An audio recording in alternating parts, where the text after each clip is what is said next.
You go to the fundamentals. If the fundamentals change on the 4-month, sell. If the fundamentals change on the 10th year, sell. Not performance, fundamentals. So remember our checklist. You have your checklist there, you have your rules. Kung nagbago yung rules nito na hindi na siya ganun kaganda, sell. Sayang nga, yung biggest mistake of a lot of people is they take out their capital appreciation. If you take out your capital appreciation, binabawasan mo yung capital mo eh. Kumbaga sa condo, bumili ka ng condo, unti-unti mong binibenta yung bedroom every time na tumataas yung value. You earn from passive income for life kasi you can get it from dividends. I'll say this over and over. You use trading and capital appreciation via investing to make your portfolio grow, pero you use dividends so it becomes passive income for life. So when people will say, hindi passive income yung stocks kasi nabibenta ka, hindi eh. You can earn from dividends eh. And that's what will make it passive income. Kahit mag-crash yung market tomorrow because you have dividends, buhay pa rin kayo.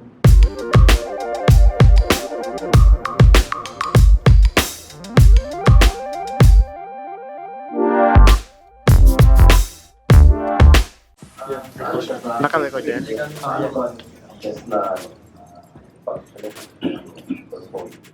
For quick trading laman lang sa akin 0, 1, or 2 eh. Same as our example nung technicals tayo. This is personal preference lang ah. If I put lesser stocks for quick trading, it forces me to study more. Kasi I have to make sure that what I'm buying is something that I know has a lot of buy signals. So if I buy more, kasi nangyari sa akin, dati 4 yun eh. Kaso naging lax ako na, oy, 4 to. Pag magkamali ako, hindi 3 bang gagana. Ngayon, I force myself that I really have to make sure that I'm buying something that I really like to buy. So that's one. Number 2, as what I mentioned on the technical side, I don't buy tranches. Meaning I don't test. Pero if I'm not sure, I don't do anything at all. Also, if may buy signal yun, I put it. Bakit ako hindi kinakabahan? Because I only put an amount na kung bumagsak siya, I can tolerate it. So yun, for quick trading, 0, 1, or 2 lang. Sa position trading, umabot ako minsan 4 stocks. Pero quick trading, since I watch it regularly, 2 lang maximum. Yun. Oh. Hindi, please remember, if you've noticed yung technicals, it's not about one stock eh, but what's the reason and the logic why you're buying it. So it's not on the stock, but it's more of the parameters kung bakit mo siya binili. More questions?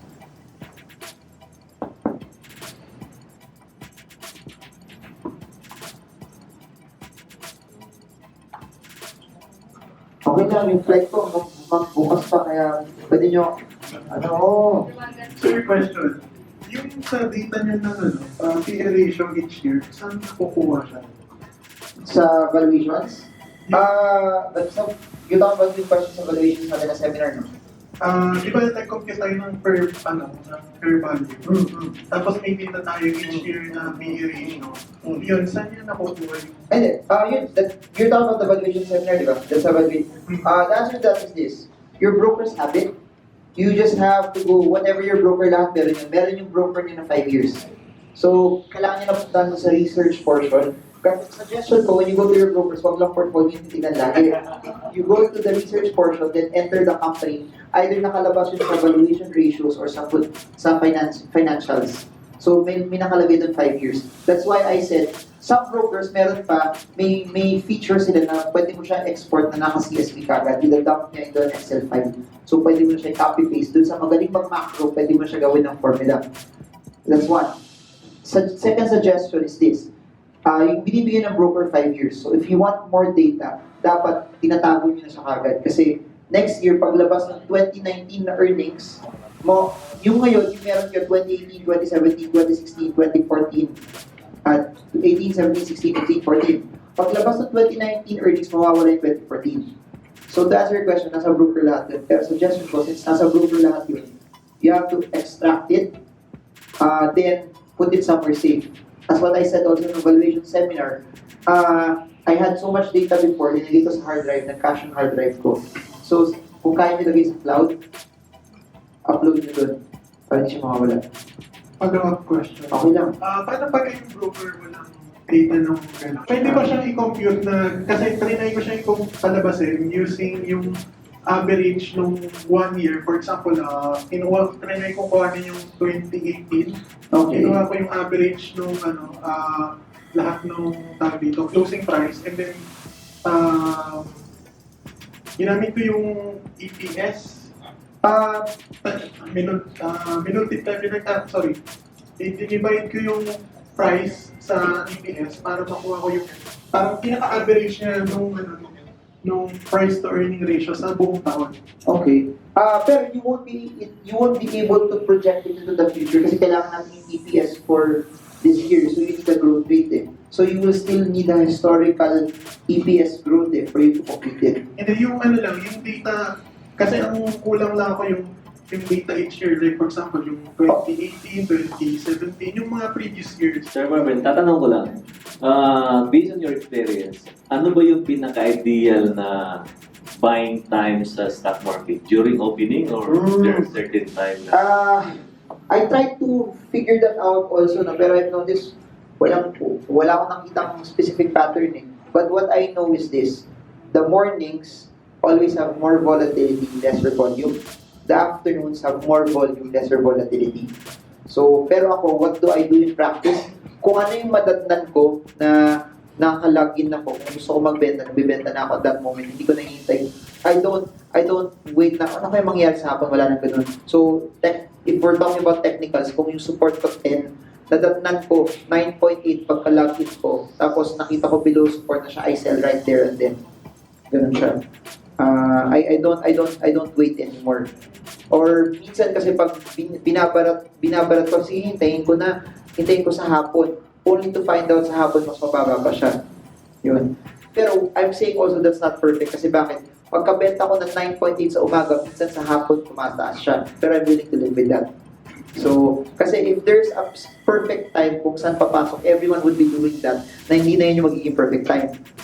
Ganun lang yung sa market. So, remember the rule of thumb sa PSE, mornings, more volatility, lesser volume. Hapon, lesser volatility, more volume. It's been like that.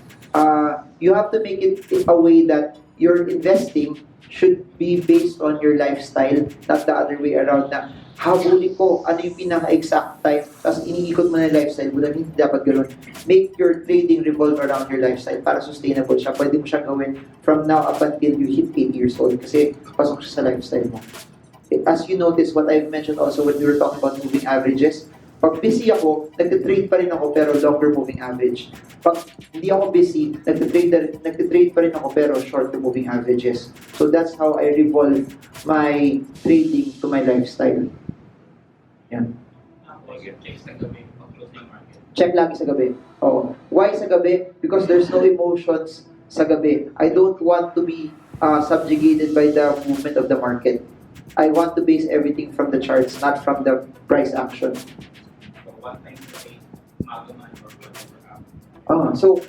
So same example. I check sa charts. Plot mo na, di ba? Sige, I'll use a moving average example. Ma-check ko sa chart sa gabi, above the 20-day moving average siya, kaka-breakout niya nun. So, the next day, kunyari yung moving average na 20 nasa 10 pesos. The next day, pagka-login ko 9.9, ibig sabihin, above or below siya. Below, I don't do anything. Pero the next day, it stays above 10, I buy already. Yun. Tapos, to be very practical, if I log in the afternoon, tapos, uy, below siya. Yes? Below, di ba? Binili ko sa morning, hold muna ako. Next day, I check. Pag below pa rin siya doon, so, there will always be still a measurement na kung mali ka tapos bumaba, I still hold. Pero the next day, depending on what threshold you put there.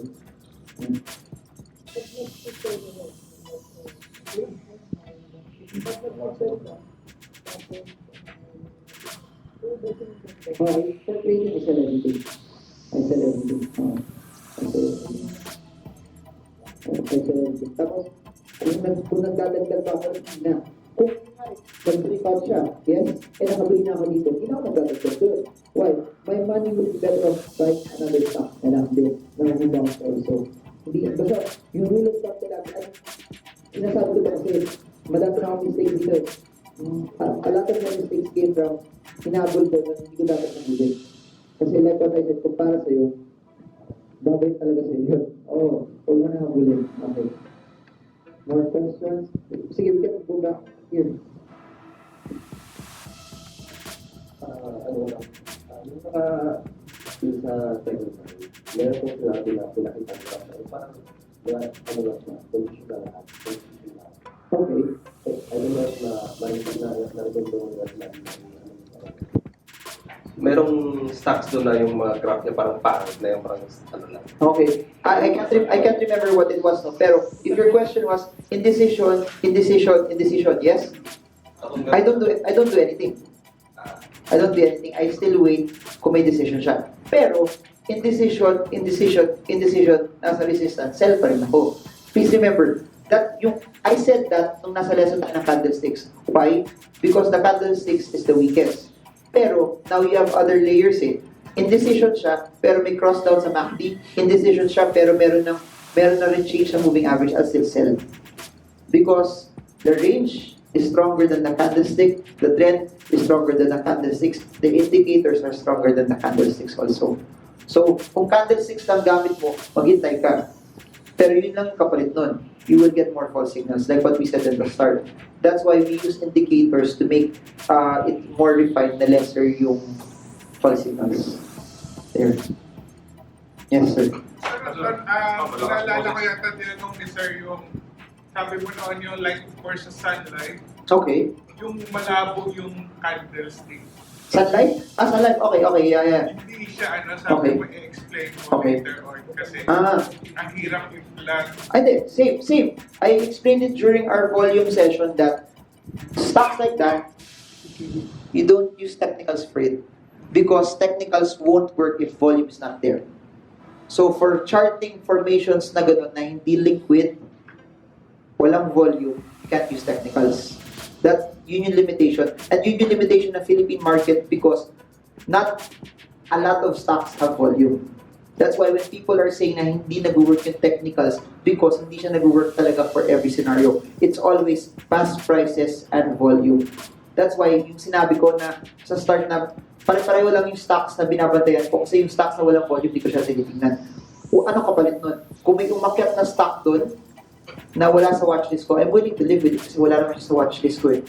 So, if you notice it also, remember our case study? 5 lang yung binabantayan yun eh. Nakita nyo yun? Hindi na. Sinabi ko yun kahapon. Gabi. Hindi, 9:55. Gabi. If you remember the case study, there were 5 stocks there. Pero if you followed it, 3 lang yung binili nyo doon. URC, Meg, Ali. The other times, hindi na niya binili. Kasi you don't have to buy every stock eh. I've seen other people also who attended stock smarts. Some of them, Meg lang yung binibili, paulit-ulit. Pag nasa support yung Meg all-in, nasa resistance, sell everything. Isang stock lang.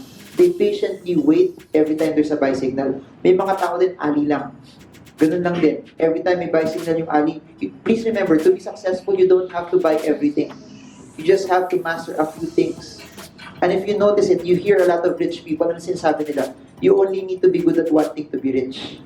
That's it. Yan. Yes. Okay, 1, 2, and 3, go. Sir, follow up doon sa volume. Okay. Yung parameter ninyo na good to buy na yung volume na sa PST natin? Same. You compare the volume on the day na nag-breakout. The day na nag-breakout siya dapat higher than the previous days, meaning large spike talaga. Pero yun visually, ini-inspect mo na siya, tsaka visually subjective. Then, di ba may moving average yung volume? Dapat during a breakout, dapat malakas siya. So, doon sir sa figure na binibigay nila na 20 M volume, wala sa ganun. Ano to? What? Yung volume ko everyday, di ba yung value volume, binibigay nila kung gano'n. Ay, hindi. If you're looking at the numbers, tapos compare mo sa ibang company, mahirap yun. Bakit? Yung volume ng stock na less than 1 peso will always be higher than a stock na 2,000 pesos. Kung gusto mo i-compare head-to-head, you have to use value turnover. If you want to compare one company against the other, value turnover dapat gagamitin mo kasi hindi apple to apple yung volume ng stock na mas maliit yung stock price niya. So, yung sinasabi natin, yung chine-check mo na siya sa charts na you're just looking at one company, yung volume per sa babae kailangan mo gamitin doon. Yan. Sino kanina? Okay, go. For those naman na may peso cost na for long time. Long time eh. Okay. Like 5 years. Okay. Would you recommend to shift na to they attended. No. Peso cost naman has merit. Kasi may disiplina pa rin siya na you buy a stock regardless kung bullish or bearish. Pero para sa akin, there will come a point na maliliwanagan kayo na, nga no, alam ko na yung valuations, alam ko na yung support and resistance, why will I buy a stock na mahal siya? So, if peso, the most important thing that what we're doing here is kumita kayo eh. Regardless kahit anong method gamit mo, pero kumikita kayo, kahit sobrang simple yan, okay na yun. But the gain is less over time. Not necessarily. You saw what I showed you sa Jollibee. If you factor it na may fundamentals, nagpe-peso cost ka pa rin, pero mahal siya, you stop. And then you wait also. So, peso cost, yung mali ng iba is nagpe-peso cost sila at not putting fundamentals. Please remember, peso cost is still investing. You have to buy it based on fundamentals. If you're buying it without fundamentals, then sayang. Oo, sayang siya. Peso cost should always be used with fundamentals because it's for investing. Yan. At diba? Nung pag magte-trade kayo, syempre yung portfolio nyo, I mean yung capital nyo dun sa broker nyo. Tapos, kung let's say 1 or 2 stocks lang, all in lagi sa nyo. Hindi siya all in. Let's say 500,000 yung capital mo. Isang stock lang ang gagawin for that day. Or pili mo na ba na all in 500,000. Hindi all stocks nung Pero, whatever that amount is, I always make sure whatever that amount is, okay ako pag bumagsak nyo yun, tolerable sa akin. Doon tayo magkakaiba-iba. Why? For some, 50,000 is scary. For some, 100,000. For some, 500,000. Yung ginagawa ko lagi, pag dumating na sa point na yung laman nung nasa quick trading, hindi ko na siya kaya tolerate, I transfer some to investing. Pag hindi ko na kaya yung sa investing, I transfer some to dividends. That's why, kung naalala nyo to, nagta-transfer ako dito, paikot ko siya nagta-transfer dito. Ganun ko siya ginagawa. I don't take out money sa investments until yung kinukuha ko lang yung dividends. I don't take out capital appreciation. Sayang nga, yung biggest mistake of a lot of people is they take out their capital appreciation. If you take out your capital appreciation, binabawasan mo yung capital mo eh. Kumbaga sa condo, bumili ka ng condo, unti-unti mong binibenta yung bedroom every time na tumataas yung value. You earn from passive income for life kasi you can get it from dividends. I'll say this over and over. You use trading and capital appreciation via investing to make your portfolio grow, pero you use dividends so it becomes passive income for life. So when people will say, hindi passive income yung stocks kasi nabibenta, hindi eh. You can earn from dividends eh. And that's what will make it passive income. Kahit mag-crash yung market tomorrow because you have dividends, buhay pa rin kayo. Pero, hindi siya napag-uusapan kasi boring ang dividends eh. But if you have to remember this, it's the most boring things that will make you rich. Like, Romel, sobrang yaman. Okay. Sir, one question. Ano ang ideal ng market cap ng PEC para ma-define na bullish ang market? Hindi. It's not based on market cap. It's based on trend. So, it's the trend and the indicators that we're using that defines na bullish siya. Nagkakataon lang, pag madaming bumibili, tumataas yung stock price, tumataas din yung market cap. So it doesn't mean sa... It doesn't necessarily mean, kasi may mga ibang stock din na sobrang taas pa rin yung market price niya, stock price niya, tapos madami siyang shares, mataas yung market cap niya, like PLDT. Mataas yung market cap, pero not necessarily bullish siya. Pero also, nagbago na yun. Dati, PLDT had the highest market cap. Why? 3,400 yung stock price niya. 3,400 multiplied by the number of shares that it had. Sobrang laki yung market cap. Ngayon, 1,100 multiplied by the number of shares that it had. Bumaba na yung market cap niya by 2/3. So, malaki pa rin yun as compared to other stocks. Pero it does not mean na bullish ito ito lang sa market cap. How do you know it's bullish? Babalik din sa pinag-usapan natin. Know the trend, use the moving averages, use the maxi, to be able to determine it. Wala. Ay, di ba siya? Kahit sa mga hindi pa nagtanong, if wala, I'll go back to you. Meron? Okay, go.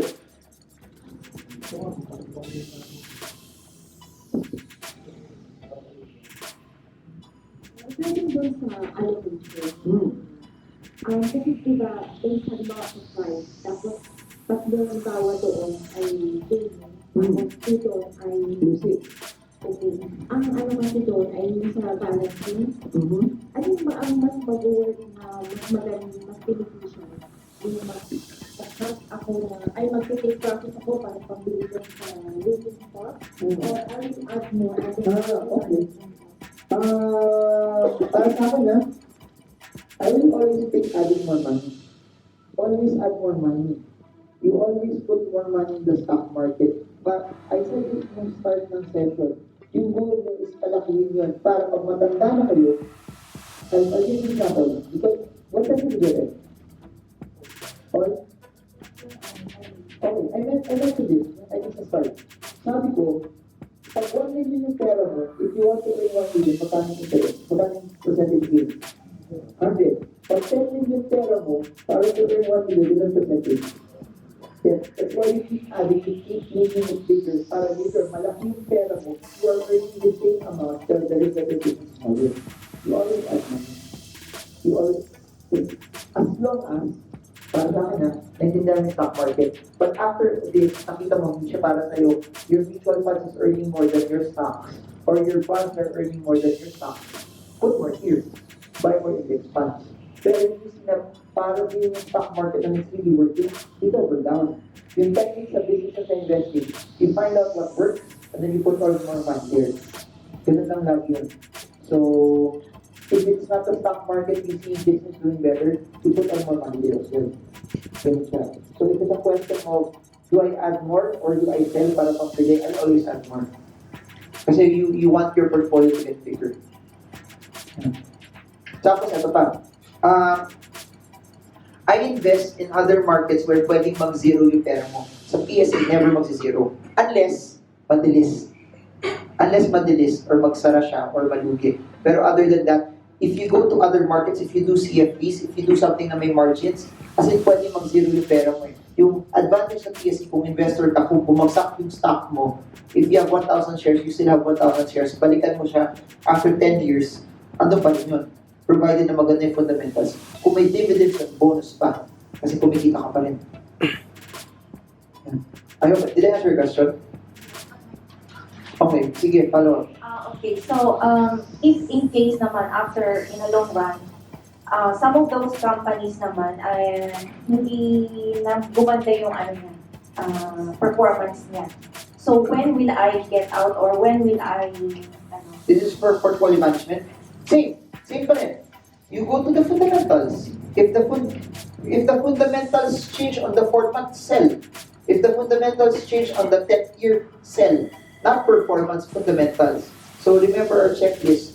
You have your checklist there. You have your rules. Kung nagbago yung rules nito na hindi na siya ganun kaganda, sell. So please remember, it's never about on the labels, on the blue chip, packet performance. It always will go back sa lahat ng pinag-usapan natin sa day 1 at 2 ng fundamentals. Yan. So meaning, 5 stocks mo, yung pang-4, pangit na yung fundamentals, yung pang-number 5, aakyat, tatanggalin ko isa, yung nasa bench na number 6, siya yung maging number 5. That's what's gonna happen. So I'll either sell that, either take profits or cut loss, and then replace it with another stock.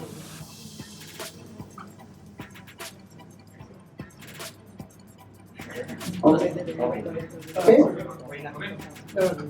Sige, last. Okay, go. Meron kong rule of thumb sa available cash or yung lagi ka na-allocate ng cash in case kailangan mo mag-trade small. Hindi, for trading, pag naka-fully positioned ako, di ba always 0, 1, or 2 eh. So pag nakadalawa na ako, kahit may cash ako doon, wala na akong ginagawa. I never violate my rules na if I say I will just buy 2 stocks lang talaga. So even if may cash na natira, I'm not gonna do anything. So, yun ako. So regardless if it's, back to that question also, for example kunyari 100,000 yung pang-quick trade ko, sample lang, 100,000 yung pang-quick trade. Pwedeng gagawin ko at times 50,000, 50,000. Pwede rin 40, 30, or pwede rin 40, 40. I don't have to consume all my cash all the time, or I can consume all of my cash all the time. Pero, I always stick to my rules na I won't go and buy more than 2. Is it reckless? Hindi. Why? Meron pa naman ako ibang account na investing eh. If you notice it also, may cash pa naman dito eh. Reckless lang yun kung lahat ng pera mo sa stock markets nag-all-in ka doon. Pero kung nag-all-in ka, tapos may iba ka pang investment, or may iba ka pang stocks, or may cash ka pa, I think it's okay. There.